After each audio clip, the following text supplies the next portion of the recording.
الله الرحمن الرحيم. الحمد لله رب العالمين، والصلاة والسلام على محمد خاتم النبيين وعلى آله وصحبه أجمعين. أما بعد، كتاب المغازي، باب غزوة العشيرة أو العسيرة. وقال ابن إسحاق رحمه الله تعالى: أول ما غزا النبي صلى الله عليه وسلم الأبواء ثم بواط ثم العشيرة.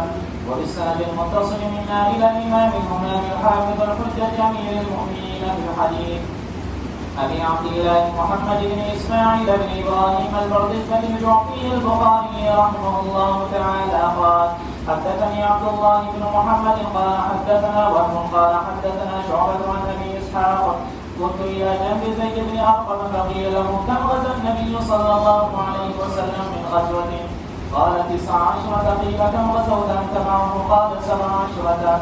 قلت: فأيهم كانت أول؟ قال: العشيرة أو قال: العسيرة. فذكرت لقتادة فقال: العشيرة. صلی اللہ رسول بعد. ہمارے مخدوم محترم مولانا مدرسہ دام برکاتہم اور شہزادے مولانا اسماعیل صاحب دام برکاتہم کے حکم پر میں حاضر ہوا ہوں. میری فراغت 1406 ہجری میں جامعہ اسلامیہ بنور ٹاؤن کراچی سے ہے اور حضرت مفتی ولی حسن چونکی رحمۃ اللہ علیہ سے بخاری شریف پڑھنے کا اعزاز حاصل ہوا ہے. 40 سال کے بعد حضرت کی دنیا سے جانے کے 40 سال کے بعد یا حضرت کے پڑھانے کے 40 سال کے بعد حضرت کی بخاری شریف کی پہلی جلد اس فقیر نے مرتب کی ہے حسن الباری کے نام سے، منظر عام پر آ چکی ہے کتاب العلم میں. بخاری شریف میں نے اپنے والد کرامی حضرت مولانا نیاز محمد صاحب ترکستانی رحمۃ اللہ علیہ جو ترکستان کے تھے، ان سے میں نے بخاری پڑھی ہے اور انہوں نے دارالعلوم دیوبند میں 1942 میں شیخ الاسلام حضرت مولانا حسین مدنی رحمۃ اللہ علیہ اور حضرت علامہ شبیر عثمانی رحمۃ اللہ علیہ 2000 سے بخاری شریف پڑھی. اور دوسرا میرے استاد محترم مفتی اعظم پاکستان مفتی ولی حسن چونکی رحمۃ اللہ علیہ ہیں جو شیخ الاسلام حضرت مولانا حسین مدنی رحمۃ اللہ علیہ کے شکل خاص تھے اور بنوری رحمۃ اللہ علیہ کے بعد ان کے علم حدیث میں جانشین تھے. مکمل بخاری مکمل ترمذی شریف حضرت پڑھایا کرتے تھے اور یہ 2 کتابیں حضرت ہم نے مکمل پڑھی. اور تیسرا ہمارے مرشد عارف باللہ مولانا شاہ کی مختص صاحب رحمۃ اللہ علیہ سے بھی مجھے تلمذ بھی حاصل ہے اور ان سے اجازت حدیث بھی ہے خصوصاً بخاری شریف کی. اور حضرت کی سند بہت عالی ہے کیونکہ حضرت نے بخاری شریف پڑھی تھی حضرت شاہ عبد الغنی پور پوری رحمۃ اللہ علیہ سے اور انہوں نے بخاری شریف پڑھی تھی حضرت مولانا عبد الماجد جون پوری رحمۃ اللہ علیہ سے اور عبد الماجد جون پوری رحمۃ اللہ علیہ حضرت گنگوہی کے شاگرد تھے. بہرحال بہت بڑی ذمہ داری ہے جو ان حضرات نے ذمہ لگائی ہے کیونکہ وقت فوقتاً میں کراچی حاضر ہوتا رہتا ہوں. حضرت شاہ کی مختص صاحب رحمۃ اللہ علیہ سے میرا 1980 سے تعلق ہے جب میں بنور ٹاؤن میں طالب علم تھا. امام بخاری رحمۃ اللہ علیہ نے کتاب المغازی سے جلد ثانی کو شروع کیا ہے. یہ جو سیرت ہوتی ہے سیرت کی کتابیں، سیرت اصل میں سیر سے ہے اور سیر سے مراد پیغمبر السلام کے غزوات ہے. لہذا سیرت نام صرف غزوات کا ہے لیکن بات سیرت ہے. پھر آپ کی شمائل، آپ کا نسب، دوسرے واقعات کو جمع کر لیا گیا. سیرت میں 5 بڑے امام ہیں جنہوں نے سیرت پر کام کیا. ایسے تو ہر محدث نے جو کتاب لکھی جس کو جامع کہتے ہیں تو جامع کہتے ہیں جس میں سیر ہوتے ہیں. جیسے بخاری شریف ہے اس میں سیرت کا بیان ہے جیسا کہ غزال المغازی شروع ہو رہی ہے. لیکن 5 ایسے امام ہیں جنہوں نے پوری زندگی سیرت کے لیے وقف کر. ان میں ایک امام محمد بن اسحاق ہے، یہ امام بخاری سے بہت مقدم ہے. یہ سارے 2ری صدی ہجری کے لوگ ہیں. قوم بن اسحاق، دوسرے موسیٰ بن عقبہ رحمۃ اللہ علیہ، تیسرے امام باقری جس کا نام آپ نے پڑھا ہوگا، امام باقری کے امام ابو داؤد جس پر بحث کرتے ہیں، عمر محمد بن عمر الباقری، یہ بھی سیرت کا بہت بڑا امام ہے جن نے فتوح شام اور فتوح العراق اور فتوح مصر کتابیں لکھی ہیں، بڑی شاندار کتابیں۔ اس طرح ابن سعد ہے، یہ ابن سعد ان سب میں آخر میں ہے، جو کہ اس کی وفات 220 ہجری میں ہوئی ہے۔ نظر طبقات ابن سعد بڑی معروف ان کی کتاب ہے جس میں نے بہت کچھ ذکر کیا ہے۔ اور پانچویں ابو معاشر ہیں، ابو معاشر ہندی، یہ بھی بڑا مشہور آدمی ہے۔ یہ ان حضرات کو سیرت میں تخصص حاصل تھا، لیکن ایک بات بڑی اہم ہے جو آپ کو نوٹ کرنی چاہیے کہ کبھی حدیث کے مقام میں جب حدیث پر بحث ہوتی ہے تو ان حضرات کو کہا جاتا ہے کہ یہ اس مرتبے کے راوی نہیں ہیں، لیکن اس کا مطلب یہ نہیں ہے کہ وہ ضعیف ہیں۔ دراصل انہوں نے سیرت مرتب کرنے میں جو واقعات تھے ان کو بالترتیب ایک جگہ جمع کر دیا۔ محدثین کا طریقہ نہیں ہوتا، وہ سند لاتے ہیں، ایک بات لاتے ہیں، سند لاتے ہیں، ٹکڑا لاتے ہیں، وہ آگے پیچھے نہیں دیکھتے، وہ سند اور اس سے جو حدیث یا ٹکڑا حدیث کا نقل ہوا ہے صحابی سے وہ لاتے ہیں۔ تو لہٰذا چونکہ ان کو سیرت مرتب کرنی تھی تو کسی واقعے کو بالترتیب بیان کرنے کے لیے آپ کو سندیں بھی ملنے سے ایک طرف کرنی ہوں گی اور آگے کی بات کو پیچھے اور پیچھے کی بات کو آگے جوڑ کر پھر آپ اس کو بیان کریں گے۔ جناب قرآن مجید میں واقعات ہیں، سوائے یوسف علیہ السلام کے قصے کے کوئی قصہ بھی ترتیب نہیں ہے۔ لیکن اگر آپ سے کہا جائے کہ موسیٰ علیہ السلام کا واقعہ بیان کریں تو آپ کہیں موسیٰ علیہ السلام اس طرح پیدا ہوئے، پھر ایسا ہوا، پھر ایسا ہوا، تو ہم کہیں قرآن میں تو ایسی ترتیب نہیں ہے ایک جگہ پر۔ لیکن آپ کسی واقعے کو بیان کرنے کے لیے اس کو جو کہ ترتیب سے بیان کریں گے، اس لیے محدثین حدیث کے قبول کرنے میں ان اماموں پر گفتگو کر سکتے ہیں، لیکن سیرت کے معاملے میں امام بخاری بھی ان کا قول لانے پر مجبور ہے۔ شروع میں لایا قال ابن اسحاق، حالانکہ آپ اگر اس کو یہ دیکھیں گے کہ حدیث میں اس کا کیا مقام ہے، تو حدیث میں ہو سکتا ہے کہ کسی نیچے والے نمبر پر ملے، لیکن چونکہ یہ سیرت میں مغازی میں یہ لوگ اول درجہ رکھتے، امامت کا درجہ رکھتے ہیں، اس لیے ان کا جو قول ہوتا ہے وہ معتبر قول ہوتا ہے۔ اب امام بخاری رحمۃ اللہ علیہ نے کتاب المغازی شروع کی ہے۔ مغازی مغزہ کی جمع ہے، مغزہ کا معنی مقصد، مغزى الکلام مقصد الکلام، اس چیز کے مقصد کو وہ لغت میں مغزہ کہتے ہیں، اس کی جمع مغازی۔ یہاں پر یہ غزا یغزو غزواً مغزن، یہ مصدر ہے، غزا یغزو مغزن اور غزواً۔ غزوہ کسے کہتے ہیں؟ قصد النبی صلی اللہ علیہ وسلم الکفار من حیث کان بنفسہ الشریفہ، تین چیزوں کا نام غزوہ ہے کہ پیغمبر صلی اللہ علیہ وسلم کفار کا قصد کریں، وہاں جائیں بنفس الشریفہ۔ نمبر 2 بنفس الشریفہ، حیث کان، جہاں پر بھی وہ ہوں، ان کا گھر ضروری نہیں ہے، جیسے بدر میں آئے تو ان کا گھر نہیں تھا، احد میں آئے تو ان کا گھر نہیں تھا، آپ وہاں گئے۔ اور تیسرا لڑائی ہو یا نہ ہو، یہ شرط نہیں، کیا لڑائی نہ ہو تب بھی غزوہ ہے۔ بہت سے غزوات رسول اللہ تشریف لے گئے، وہ پہلے سے دوڑ گئے، بھاگ گئے، تو وہ بھی غزوہ کہنا ہے۔ یہ غزوے کا اصطلاحی معنی ہے شریعت میں، لیکن امام بخاری رحمۃ اللہ علیہ نے اس کو مطلق رکھا ہے۔ دیکھو، ایک ہوتا ہے کسی چیز کی لغوی تحقیق اور ایک ہوتا ہے اصطلاحی تحقیق، ایک ہوتا ہے عرفی تحقیق۔ لہٰذا عرف میں غزوہ کہا جاتا ہے جس میں رسول اللہ شریک ہوئے، اور اگر رسول اللہ صلی اللہ علیہ وسلم خود شریک تو اس کو سریہ کہتے ہیں، لیکن لغت کے اعتبار سے عام ہے۔ قصد النبی صلی اللہ علیہ وسلم کفار جو نے اس کو کہا خود جائیں یا کسی کو بھیجیں، لیکن عرف میں، عرف العلماء، عرف اہل سیر میں فرق ہے۔ اگر پیغمبر صلی اللہ علیہ وسلم خود تشریف لے جائے تو وہ غزوہ ہے، صحابہ کرام میں تو وہ سریہ ہے، سریہ کی جمع سرایہ آتی ہے اور غزوہ کی جمع غزوات آتی ہے، مغزہ جمع مغازی آتا ہے.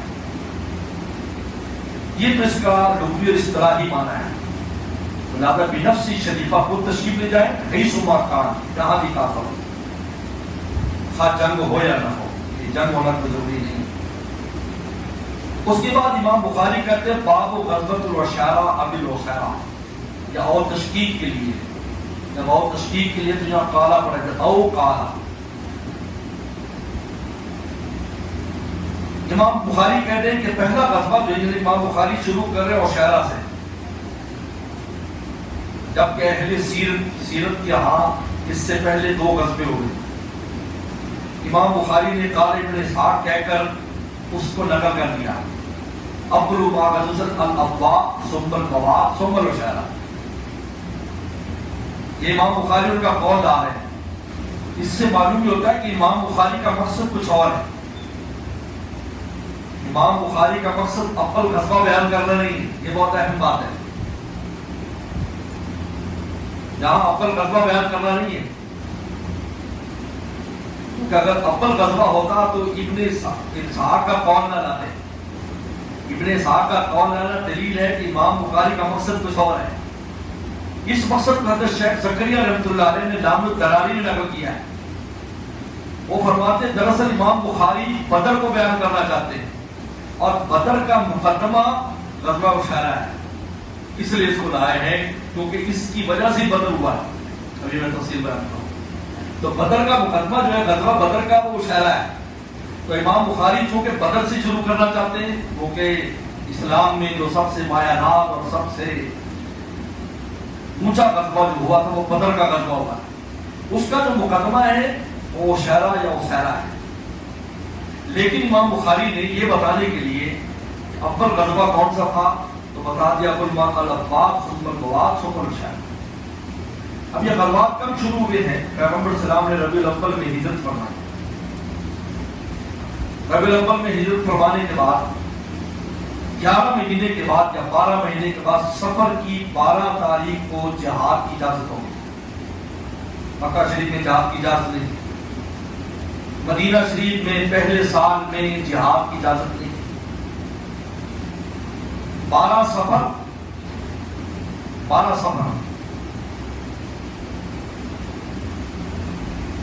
پیغمبر سلام کو 1 سال ہو چکا ہے.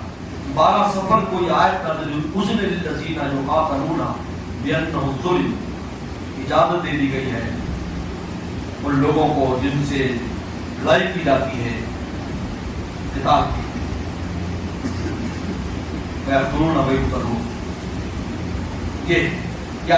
یہ آیت نازل ہوتے ہی 12 سفر کو پیغمبر السلام نے غزوہ ابواء پر تشریف لے گئے.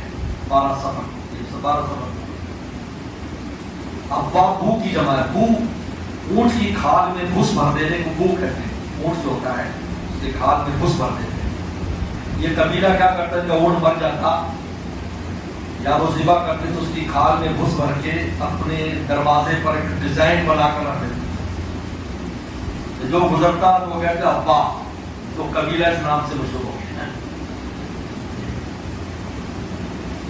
وہ ڈیزائن بنا دیتے تھے اس کھال کو، جس طرح شیر کی کھال میں گھس بھر دیتے ہیں. دیکھا ہے نا کہ ہارون رشید جو ہے اس کے پاس ایک آدمی شیر لایا، دور کھڑا کر دیا. اب وہ گھس بھرا ہوا تھا، گلے میں اس کی رسی تھی. میں نے کہا میں جنگل سے شیر پکڑ کر لایا ہوں، بادشاہ کا اس پہ اتنا انعام دے دوں. تو وزیر نے کہا کہ حضرت یہ اس کی شکل ہے، یہ شیر کو پکڑ کے لائے گا، شکل تو دیکھو یہ لائے گا. آپ انعام دے رہے ہیں. کہا مجھے بھی پتا ہے، لیکن بادشاہ کے دربار میں وہ امید لے کر آئے تو اس کی امید کو توڑنا شاہی آداب کے خلاف ہے. ہمارے مرشد عارف اللہ شاہ حکیم صاحب فرماتے تھے دربار الہی میں تم نقل بھی کر کے آؤ گے تو انشاءاللہ اصل کے بھاؤ بھی جاؤ. کیونکہ شاہ جو ہوتے ہیں ان کے آداب شاہی کے خلاف ہے کہ امید والے کو رد کریں. خیر قصہ آ گیا. ابا بو کی جگہ بو، یہ مکہ کی جانب ہے، مکہ کی جانب. 100 کلومیٹر یہ اتنا فاصلہ ہے اس کا. اس کے ساتھ ایک جگہ بدان بھی ہے، اس لیے بعض کتابوں میں بدان بھی آتا ہے، ابو المعظم بدان. تو بدان اور ابا یہ قریب قریب ہے، 8 میل کا فاصلہ ہے، تو ایک ہی وقت میں ایسا ہوا. یہ پیغمبر صلی اللہ علیہ وسلم نے سنا کہ وہاں سے قافلہ گزر رہا ہے، قریش کا باپ تشریف لے گئے، لیکن وہ جا چکا تھا. لیکن آپ کے جانے کا فائدہ یہ ہوا کہ وہاں ایک قبیلہ تھا بنی حمزہ، آپ نے اس سے صلح کی اور وہ کیا بھی آپ ہمارے خلاف جنگ میں کسی کی مدد بھی کریں گے، ہم بھی تمہاری حفاظت کریں گے. اسے صلح کیا، ایک سیاسی بصیرت کی صلح کی کہ مدینہ کے ارد گرد کو آپ نے محفوظ فرمایا، جیسے یہودیوں کے ساتھ آپ نے صلح فرمایا. اس کے بعد سفر کے بعد ربیع الاول آیا. ربیع الاول میں بواد کا ہوا، بواد یہ ربیع الاول میں ہوا. یہ ایک قبیلہ جو ہیلا تھا، اس کے پہاڑ کا نام ہے بواد، وہاں تشریف لے گئے. وہ بھی آپ نے سنا کہ قافلہ گزر رہا ہے تو آپ تشریف لے گئے، لیکن وہ قافلہ گزر چکا، جنگ نہیں ہوئی. لیکن وہ بنی مدلج ایک قبیلہ تو اس سے صلح فرمائی. اس کے بعد یہ عشیرہ ہے. یہ عشیرہ جمادی الاول میں، جمادی الاولیٰ میں، جمادی الاول میں قریش کا وہ قافلہ جس کو ابو سفیان لے کر جا رہے تھے، جس میں 50,000 دینار اور 1,000 اونٹ تھے، یہ قافلہ شام جا رہا تھا. تو پیغمبر صلی اللہ علیہ وسلم اس قافلے کی طرف میں گئے تھے جمادی الاول میں، لیکن یہ قافلہ نکل چکا تھا. یہ ساحل سمندر جمبو کی جانب جو ساحل سمندر ہے، وہاں سے قافلہ یہ گزر گیا تیزی کے ساتھ. پیغمبر صلی اللہ علیہ وسلم نہیں پہنچ سکے تو آپ واپس آئے. یہی قافلہ 17 رمضان مبارک کو جب واپس آیا تو بدر کے مقام پر اس کی وجہ سے جنگ ہوئی. ہمارے کو عشیرہ اور بدر یہ آپس میں تعلق رکھتے ہیں، کیونکہ عشیرہ کی اسی قافلے کے لیے گئے تھے. وہی قافلہ رمضان میں واپس آیا. جب رمضان میں وہی قافلہ واپس آیا تو پیغمبر صلی اللہ علیہ وسلم نے 12 رمضان مبارک کو نکلے. لیکن ادھر سے ابو سفیان تو چلے گئے، لیکن وہاں سے بدر کے مقام پر کفار آ گئے، 180 کلومیٹر کے فاصلے پر ہے مدینہ شریف سے. وہاں صحابہ کو لے کر گئے. تو چونکہ امام بخاری کا مقصد بدر کو بیان کرنا ہے، اس لیے امام بخاری نے عشیرہ یا عشیرہ سے شروع کیا ہے. یہ بات ہے. اس کے بعد حدیث لا رہے ہیں زید بن ارقم سے. ابو اسحاق کہتے ہیں کم تلا جب زید ارقم، میں زید ارقم کے ساتھ بیٹھا تھا. قیل لہ کم غزوۃ من الغزوہ، آپ حضور نے کتنے غزوے کیے؟ کہا 19 19 غزوات کی. کہا 19 غزوات.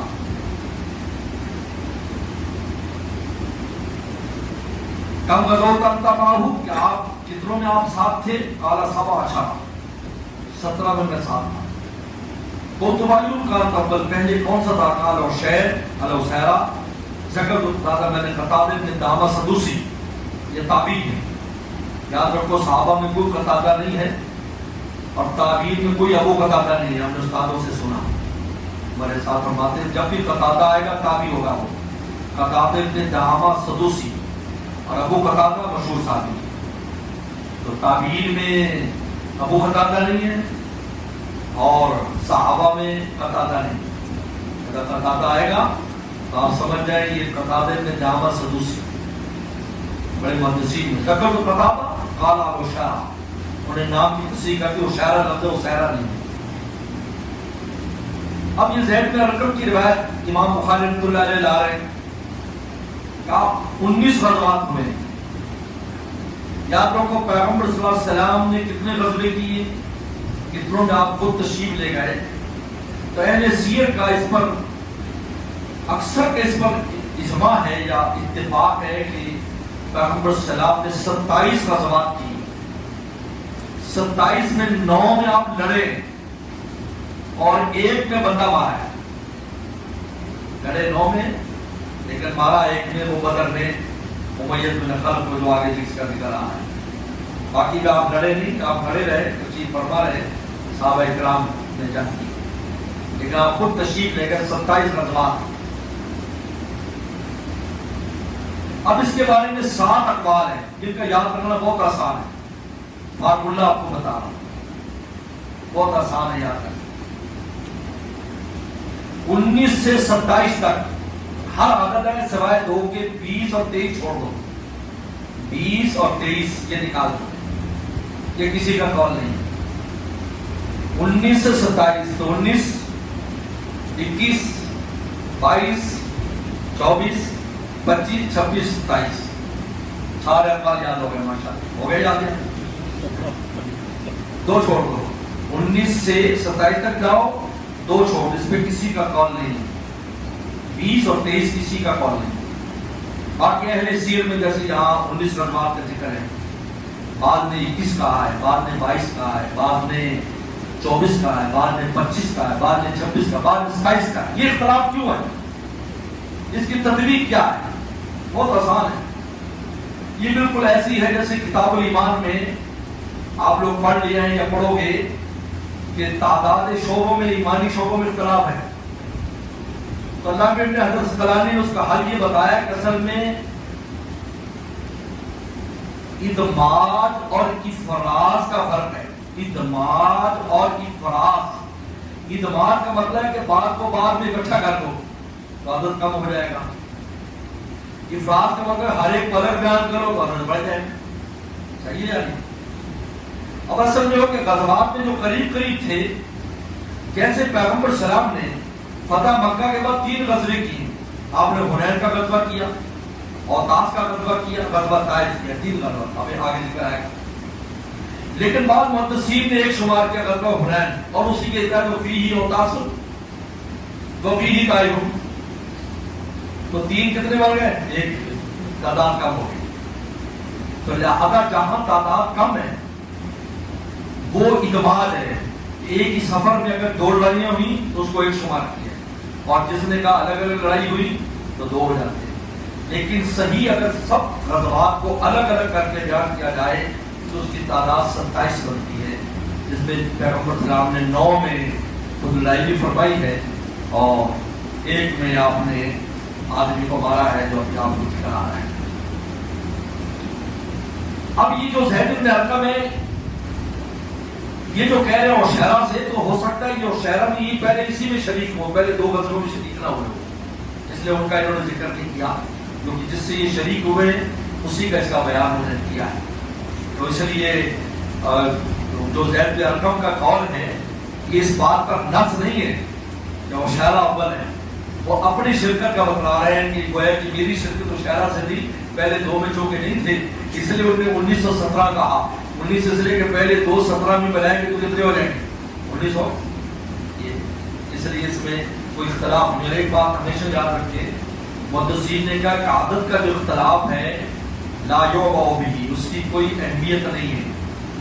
یاد رکھو عدد کا اختلاف کی کوئی اہمیت نہیں ہوتی، اس لیے کہ عدد کا جو اختلاف ہے وہ کئی طریقوں پر ایسا ہو جاتا ہے. یہ تو لہٰذا اگر کسی نے آپ کو ایک تھیلی میں گفٹ دی، مجھے ایک تھیلی گفٹ ملی، اور کوئی گئے کہ مجھے جو ایک تسبیح بھی ملی اور زمزم کا پانی بھی ملا اور خوشبو بھی ملی، تو بات ایک ہی ہے، اس کی تھیلی میں 3 تھی اور اس نے تھیلی سے نکال کر 3 بیان کر دی.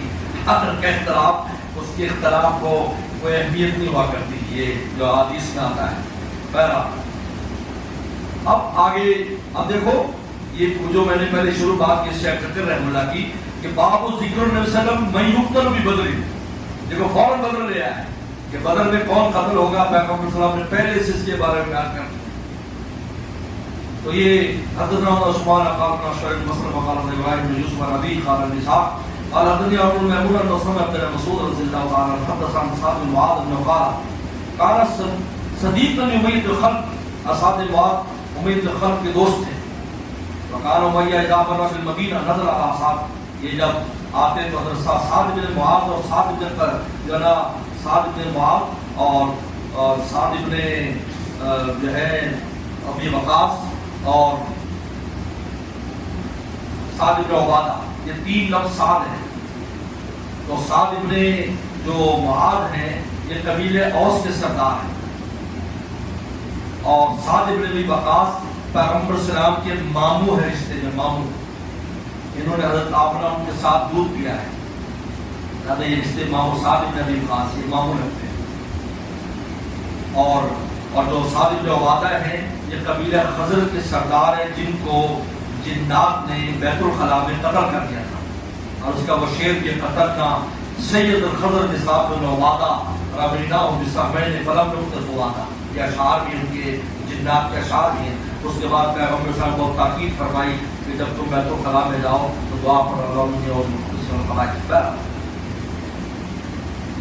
تو یہ امیہ خلف کے دوست تھے۔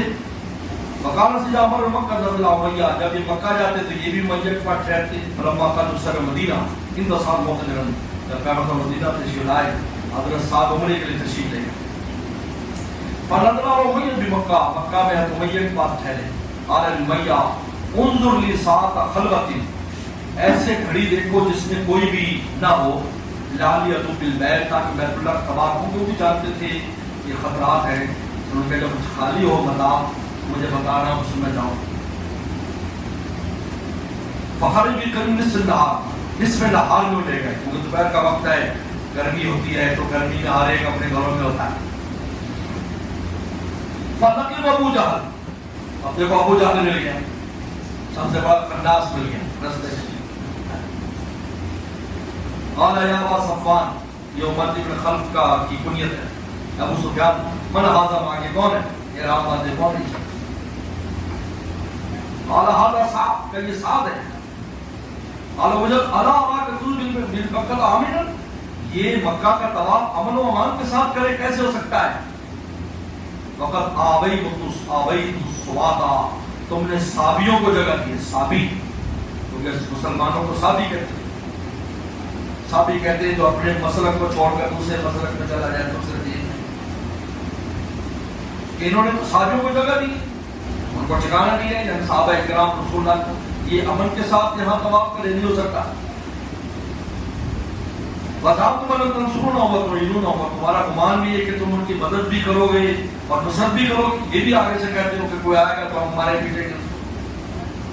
اما واللہ لولا انک مع ابی سفیان، خدا کے ساتھ اگر تو ابو سفیان کے ساتھ نہ ہوتا، ما رجعت الی اہلک سالما، تو اپنے گھر سلامتی سے نہیں جا سکتا۔ فقال سعد تربص علی، حضرت صاحب بھی آگے سے وہ تو سردار تھے، بہادر تھے، پھر مسلمان تھے، اور انہوں نے بھی للکارا۔ قال اما واللہ لئن منعتنی ھذا، اگر آج تو مجھے طواف نہیں کرنے دے گا، لأمنعنک ما وشدت علیک منہ، تو میں اس سے بھی زیادہ سخت چیز تجھ پر بنا کر دوں گا۔ طریق اللہ مدینہ، کہ تو مدینہ سے نہیں گزر سکے گا، اور ان کی ساری گندم اور کھانے کی چیزیں شام سے آتی تھی مکہ مدینہ کے راستے سے، میں تمہیں گزر تمہاری رسم بند کر دوں، روٹی بند کر دوں گا، تو طواف بند کرے گا نا، تو طواف تو جو ابھی نہیں کریں گے تو بعد میں اس کا دم دے دیں گے، لیکن بعد میں پھر کر لیں گے، لیکن پھر روٹی بند ہو جائے گی تو پھر کیا بنے؟ تو قال امیہ نے کہا حضرت سعد سے، لا ترفسوا یا سعد علی ابی حکم سیدہ البادی، ایسا آواز بلند مت کر، یہ پتہ نہیں سردار ہے غازی کا، ابو الحکم نام تھا اس کا، اس میں ابو الحکم کہتے تھے کیونکہ فیصلے کراتا تھا، لیکن جب اللہ کی رسول اللہ کی مخالفت ابو جہل بن گیا، جاہلوں کا باپ بن گیا۔ فقال سعد، اب حضرت سعد نے وہ بات نقل کی جو امام بخاری چاہ رہا ہے، دانا کا یا امیہ، چھوڑ دو امیہ مجھے، واللہ لقد سمعت وسلم یقول، میں نے رسول اللہ کو فرماتے سنا، انہم قاتلوک، کہ وہ تجھے قتل کر رہے ہیں، رسول اللہ سنا کہ تجھے قتل کریں گے۔ بس حضرت صاحب اس کو امیہ تو خب کو پیچش رکھے ہیں، تو کوئی جانتے تھے کہ رسول اللہ جب بھی کوئی بات فرماتے وہ سچ ہو جاتے، سچ تو لگی ہے، گھبرا گئے ہیں۔ قال ابھی مکہ تھا، انہوں نے کہا کہ مکہ میں مجھے قتل کریں گے؟ قال لا ادری، کہا مجھے یہ نہیں پتا، لیکن تیرے بارے میں کہا ہے کہ تجھے قتل کریں گے، اس لیے یہ واحد آدمی ہے جس کو رسول اللہ نے اپنے ہاتھ سے قتل کیا ہے، یاد رکھو۔ اور اس میں بھی ایک عجیب نکتہ ہے، عجیب نکتہ ہے، شاید یہ آپ نے سنا ہو، آج سن لو، قدر کرو اس نکتے کی، آپ نے کیوں اپنے ہاتھ سے قتل کیا؟ سبحان اللہ، شان رحمت تھی. لیکن آپ نے فرمایا کہ جہنم میں سب سے زیادہ سخت عذاب اس شخص کو ہوگا جس نے کسی پیغمبر کو قتل کیا ہوگا یا جس کو پیغمبر نے قتل کیا ہوگا. اس لیے آپ نے کسی کافر کو قتل نہیں کیا، کم عذاب میں مبتلا. بڑا عجیب نقطہ ہے یہ شان رحمت کیا. تو ایمان لانا یہ تو اللہ تعالیٰ کے ہاتھ میں، لیکن آپ نے جہاں تو ہو سکا اپنے ہاتھ سے قتل نہیں کیا. تو آپ نے فرمایا شد العذاب، سب سے سخت عذاب کو ہے جو پیغمبر کا قاتل اور یا جس کو پیغمبر نے قتل اپنے ہاتھ سے. یہ ایک واحد شخص ہے جس کو آپ نے قتل. میں نے بتایا کہ 27 غزوات میں 9 میں آپ نے تلوار نکالی ہے، اس میں ایک میں چلائی اور اس کو قتل کیا. ففضل امیہ فضل شدید، امیہ بہت ڈری. فلما رأى المقادير جب امیہ عمرہ کر لیا، انہوں نے عمرہ کیا، عمرہ کر کے حضرت ساتھ تو چلے گئے. امیہ جب اپنے گھر آیا تو کہنے لگا یا ام صفوان علم ترئی ما کری ساتھ، علم ترئی ترینا، علم ترئی تجھے پتا نہیں ساتھ نے مجھے کیا کہا ہے. قال وما قال، کیا کہا ہے. قال ان محمد صلی اللہ اخبرهم سلم کو خبر کہ انہم قاتلیہ کو مجھے قتل کر دیں. فقلت میں نے کہا مکہ میں قتل کریں گے. قال لا ادري. قال امیہ واللہ لا اخرج من مکہ، میں مکہ سے کبھی نہیں نکلوں گا. فلما کان یوم بدر، یا بدر کے دن آیا، استنفر ابو جہل الناس، ابو جہل نے لوگوں کو تیار کیا. استنفر آواز لگائی چلو چلو چلو کافر لٹ رہا ہے، یہ ہو رہا ہے، چھوٹا پہنچا. فقال امیہ اقال ادرکوا ہیلکم، اپنے قافلے کی حفاظت کرو چلو. قال امیہ یخرج، امیہ کا میں نے نہیں جانا، میں نے نہیں. فتح ابو جہل آیا. قال یا ابا صفوان انک متی یراک الناس تخلفت قد تخلفت، جب لوگ دیکھیں گے آپ پیچھے ہیں، انت سید اہل وادی، تو اہل وادی کا سردار ہے، تخلف وہ پیچھے رہ جائیں گے تو کون جائے گا. سردار نہیں جا رہے ہیں تو رعایا کیسے جائے گی. اس کو غیرت دلائی. بعض ایسے خطرناک یار ہوتے ہیں غیرت دلا کر گناہ کراتے ہیں، یہ بھی ان میں سے غیرت دلا کے جنت میں پہنچا دیا. یہ ہے وہ ذکر تو تم ہی کر سکتا ہے، نہیں کر سکتا. ایسی کوئی غیرت نہ دکھائے بھائی، سوچ سمجھے انسان، ایسا کوئی کام نہ کرے، بعد میں پچھتاتا رہے. یہ جس کو غیرت دلائی کہ تو نہیں جائے گا تو کون جائے گا، تو سردار. فلم جو کہ ابو جہل برابر اس کو کہتا رہا حتی قال اما اذا غلط طریقہ، اچھا جب تو مجھ پر غالب آ گیا ہے، واللہ نستطيع جو بڑی کی مکہ، میں مکہ میں سب سے اچھا اونٹ خریدوں گا.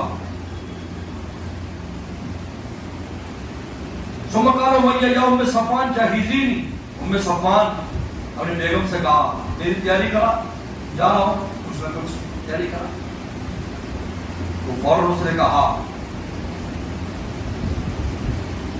اور نے کہا یا ابا صفوان قد نسیت ما قال لك اخوك اليسربی، کہ تجھے جو یسربی بھائی نے کہا تھا تو بھول گیا ہے. قال لا، میں بھولا تو نہیں ہوں. وما اريد ان اجوز معهم، لیکن میں ان کے ساتھ جاؤں گا نہیں، الا قریب میں پیچھے پیچھے رہوں گا. الا قریبا یعنی پورے قافلے کا زیادہ قافلے کے پیچھے چلتا تھا یہ. لیکن موت انسان کو نہیں چھوڑتی، دھیرے دھیرے کہتے ہیں. ہر منزل پر جب اترتا تھا تو پیچھے بیٹھتا تھا کہ میں بھاگ جاؤں، پھر کہتا چلو آگے سے بھاگ جاؤں گا، آگے سے، یہاں تک کہ بدر پہنچ گیا اور سلم کے ہاتھ سے قتل ہو. فلما كان يوم ياخذ العين من داخل بينه، جب بھی کسی منزل پر پہنچتا تو اپنے اونٹ کو باندھ دیتا. یہ کیوں باندھتا تھا؟ اچھا پیچھے باندھتا تھا. یعنی اس باندھنے میں دو توجیہات ہیں. ایک حضرت گنگوئی رحمۃ اللہ علیہ کی رائے ہے کہ رائے یہ ہے کہ وہ کہتا تھا چلو اگلی منزل پر میں دوڑ جاؤں گا، اگلی پر دوڑ جاؤں گا، وہ یہ کہتے ہیں. دوسرے کہتے ہیں اس لیے باندھتا تھا کہ یار میں جو بھاگنے کا ٹائم آ گیا تو میرا اونٹ ہی نہ ملے. وہ کہیں ادھر کاج چلنے چلا جائے، بھاگنے کا ٹائم آ جائے تو میں وہ باندھ کر اس کو رکھتا تو پیچھے رکھتا تھا تاکہ جب بھاگے تو پیچھے روکے بھی نہ دیکھے. لیکن موقع نہیں ملا. فلم یزل بذالک، اسی طرح چلتا رہا حتی قتلہ اللہ ببدر، یہاں تک اللہ نے اس کو بدر میں قتل کر پڑھو۔ باب قصة غزوة بدر وقول الله تعالى ولقد نصركم الله ببدر وأنتم أذلة فاتقوا الله لعلكم تشكرون إذ تقول للمؤمنين لن يكفيكم أن يمدكم ربكم ب3,000 من الملائكة منزلين بلى إن تصبروا وتتقوا ويأتوكم من فورهم هذا يمدكم ربكم ب5,000 من الملائكة مسومين وما جعله الله إلا بشرى لكم ولتطمئن قلوبكم به وما النصر إلا من عند الله العزيز الحكيم ليقطع طرفا من الذين كفروا أو يكبتهم فينقلبوا خائبين وقال وحشي قتل حمزة طعيمة بن عدي بن الخيال يوم بدر وقوله تعالى وإذ يعدكم الله إحدى الطائفتين أنها لكم الآية۔ اب بدر کا قصہ بیان کر رہے ہیں۔ آیات مبارکہ یہ سورہ آل انفال، یہ آل عمران کی آیات ہے جس میں 2 وعدے کیے گئے ہیں، 3,000 فرشتے اور 5,000 فرشتے، اور سورہ انفال میں 1,000 فرشتوں کا بیان ہے۔ سب سے بہترین تدبیر یہ ہے، بہترین تدبیر کہ پہلے 1,000 فرشتے اترے نبی السلام کے ساتھ، پھر 3,000 کر دیے گئے، پھر 5,000 کر دیے۔ سب سے بہترین اور آسان تدبیر ہے، اگرچہ اور بھی تدبیرات مفسرین ذکر کی ہیں، لیکن سب سے بہترین تدبیر یہ ہے کہ پہلے 1,000 فرشتے آئے، پھر 3,000، پھر 5,000، تو گویا کہ 5,000 فرشتے آئے۔ پیغمبر صلی اللہ علیہ وسلم کے اور 3 اس کے اندر جو فرشتے ہیں، بڑے 3 فرشتے اس میں آئے تھے، جس میں اسرافیل السلام، جبریل السلام اور میکائیل السلام، 3 بڑے فرشتے تھے۔ حضور صلی اللہ علیہ وسلم کے دائیں جانب حضرت صدیق رضی اللہ تعالیٰ عنہ تھے اور جبریل صلی اللہ علیہ وسلم، اور بائیں طرف جناب میکائیل السلام اور حضرت جو ہے ابو بکر رضی اللہ تعالیٰ عنہ تھے۔ پیغمبر صلی اللہ علیہ وسلم نے ایک عریش بنا دیا کہ اس کے نیچے آپ نے ساری دعا کی اور ناز میں بات فرمائی۔ ناز میں بہت اہم بات ہے، ناز میں بات فرمائی، اللہ اگر آپ چاہتے ہیں کہ آپ کی کوئی عبادت نہ کرے، اس جماعت کو ختم کر، یہ رسول اللہ نے ناز میں فرمائی۔ میرے مرشد فرماتے شاہ کی مصرف بہت اہم بات ہے، ناز کے لیے 2 چیزیں چاہیے، ناز کی بات کے لیے ایک حسن چاہیے، ایک غلبہ حال چاہیے۔ ایک آدمی حسین اور ناز کرے تو جوتے مارو گے یا ناز اٹھاؤ گے؟ جلدی بولو، بولو بھائی، جوتے مارو گے؟ حسن سے مراد یہ کہ اللہ کے لیے کچھ کیا ہو، اس نے کچھ قربانی دی ہو، اللہ کے راستے میں کچھ قربانی دی ہو، اور اس پر غلبہ حال بھی ہو، غلبہ حال، اس کی حالت اس وقت ایسی کیفیت ایسی ہو جو ناز میں بات کرے۔ رسول اللہ نے یہ بات ناز میں فرمائی۔ ہر آدمی کو ناز کا عقلی نظام کہتا ہے، اللہ میاں اتنی دعائیں کر رہے ہیں، آپ قبول ہی نہیں کرتے، یہ مجھے آپ کو زیور ہم نے کیا ہے، قربانی دی، قربانی دی ہو تو تب ہے۔ شیخ سعدی رحمۃ اللہ علیہ نے ناز میں بات کی تھی، جب وہ گئے اور دروازہ بند ہے قلعے کا، کہا کہ بادشاہ کا باز اڑ گیا ہے، تو باز کو پکڑنے کے لیے دروازے بند کرا دیے۔ انہوں نے کہا اللہ ایسے بیوقوف کو بادشاہ دی ہے، باز کو چاہیے یہ دروازوں سے نکلے گا وہ، اور کہا کہ میرا حال یہ کہ سر پہ ٹوپی نہیں ہے، پیٹ پہ روٹی نہیں ہے، پاؤں میں جوتی نہیں ہے، اور میں آپ پچانے والے کا حال یہ ہے، اور بے وقوف کو بادشاہ دے دی۔ تو تنبیہ ہوئی، سادی یہ معرفت بادشاہ کو دے دیتے ہیں تجھ سے کھینچ کر، اور بادشاہ تجھے دیتے ہیں لیکن اپنی معرفت تجھ سے لے لیتے ہیں۔ تو چیخ مار کر سجدے میں گر پڑے، اللہ آپ نے جو یہ نعمت دی ہے میں کسی کو دینے کو تیار ہوں۔ تو بعض بزرگوں سے ناز کی بات بھی آتی ہے، لیکن ناز کی بات کے لیے 2 شرطیں ہیں۔ تو آپ نے غزوہ بدر میں ناز کی بات کی، غلبہ تھا، صدیق کا بس کیجیے، اللہ کے لیے بس کیجیے، بس آپ نے اللہ تعالیٰ پر بہت الہام جاری کر، آج آپ نکلے، آپ کے ہاتھ میں پتھر پکڑا، شاہت الوجوہ، شہادت وجود کی تباہ کرنے. اس غزوہ بدر میں صحابہ کرام کی تعداد 313 کی آگے بحث آ رہی. 313 صحابہ کرام کی تعداد تھی جن میں 77 مہاجرین تھے اور 236 انصار ہیں. 313 تو یاد ہے نا, تو 70 یاد کر لو تو دوسرا عدد خود جمع تفریق کر لینا. اتنی تو آتی ہوگی جمع تفریق, پیسے ویسے کتنے لیتے ہوگا. آج کل کے طالب علم اور شاعر ہم لوگ تو بہت سادہ تھے, پیسے نہیں ہوتے تھے جو گنے. اب تو ماشاءاللہ بہت پیسے ہوتے ہیں. اب تو موٹر سائیکل پر طالب علم گھومتے ہیں, سائیکل ہی نہیں ہوتا. تو خیر اس سے سنائیں گے آپ کو, اپنے آپ کو مزہ آئے گا. تو بہرحال تو 77 جو ہے وہ مہاجرین تھے, باقی انصار تھے. اور اس پورے اس قافلے میں 70 اونٹ تھے. 70 اونٹ, 2 گھوڑے, 8 تلواریں, 6 زرہ, کسی کے ہاتھ میں ڈنڈا, کسی کے ہاتھ میں لوہا, کسی کے ہاتھ میں پھوکنی. پھوکنی جانتے ہو, گاؤں دیہات میں جس سے چلاتے, وہ گھر سے اٹھ اٹھا لی, پھر ڈنڈا اٹھا لیا. یہ صحابہ کرام کے ہتھیار یہ تھے. اور ادھر 950 کی تعداد تھی. سب ساتھ شوکا قرآن نے کہا, شوکا کانٹے کہتے, کیل کانٹے سے لیس تھے. 100 گھوڑے تھے ان میں. اونٹ تو سب کے پاس تھے, گھوڑے بھی 100 تھے. اتنی بڑی تعداد بدر میں آئی. جب جنگ ہوئی تو 70 مارے گئے, 70 قیدی ہوئے, اور 13 یا 14 صحابہ شہید ہوئے. 13 یا 14, جن میں 8 انصاری ہیں اور 5 دوسرے. حالانکہ وہ سارے مہاجرین نہیں ہیں, ان میں بعض غلام بھی تھے, جو کام کرنے والے بھی تھے, وہ بھی شہید ہوئے. تو آگے واقعات میں ان کے آ رہے. تو بہرحال یہ آیت نقل کی ہے. لیکن نصر بدر وانتم اذلہ فاتقوا اللہ لعلکم تشکرون. میرے شیخ اس پر بیان فرماتے تھے کہ فاتقوا اللہ لعلکم تشکرون. شکر گزار بندہ تب بنتا ہے جب تقوی اختیار کرتا ہے. اگر تقوی نہیں, پرلے درجے کا شکر انسان ہے. شکر نام اس کا الحمدللہ کہو, روٹی کھا لی الحمدللہ, اس کا نام شکر نہیں خالی. تقوی کے ساتھ رہنے کا نام شکر ہے. کہ آپ کی آنکھ بھی بچی ہو, دل بھی بچا ہو, آپ کی زبان بھی بچی ہو, اس کا نام لازم. بہرحال قال واشی قتل حمزہ و حمزہ طویل عدی بن خیال و بدر کا طویل عدی بن خیال کو بدر والے قتل کیا. اسی کی وجہ سے واشی نے حضرت حمزہ کو شہید کیا تھا. آگے غزوہ احد میں بیان آ رہا ہے. حلیہ بغیر قلب لیسن وغیر کا شاب عامر الرحمن عبد الله بن قابل عبد الله بن قاب قال سمعت فرمان يقول قال مالک کہتے ہیں لما تخلف وسلم فی غزوہ غزوہ فی غزوہ تبوک, کہا کہ میں کسی غزوے میں رسول اللہ سے پیچھے نہیں رہا سوائے غزوہ تبوک کے. ان کا بڑا لمبا قصہ علیہ السلام سے اللہ نے خلق کو خیر نے توفیق غزوہ, لیکن میں بدر میں بھی پیچھے رہ گیا تھا. بدر میں بھی کیوں مطلب جو آپ کو حد تک, لیکن جو وسلم نے کسی کو برا نہیں کہا جو نہیں کہتے, کیونکہ خان خرچ یرید و عیرہ قریشین, کیونکہ پیغمبر صلی اللہ علیہ وسلم قافلے کے لیے گئے تھے اور اس قافلے میں کل 100 کو آدمی تھے. اس لیے آپ نے فرمایا بھی یہ 200-300 کافی ہیں.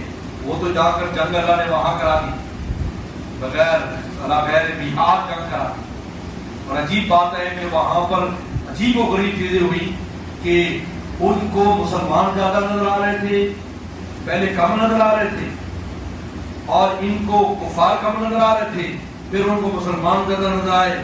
بس اللہ تعالیٰ نے عجیب و غریب طریقے پر غزوہ بدر کرایا, ڈنڈوں کے ساتھ مارا, فرشتے اس کے اندر. بہرحال قصہ ہے بدر بڑا عجیب و غریب قصہ ہے. جمعے والے دن 17 رمضان مبارک ہوئی ہوا. بقام ابو قول نہیں تعالیٰ پڑھو فهم قول الله تعالى إذ تستغيثون ربكم فاستجاب لكم أني ممدكم بألف من الملائكة مردفين وما جعله الله إلا بشرى ولتطمئن به قلوبكم وما النصر إلا من عند الله إن الله عزيز حكيم.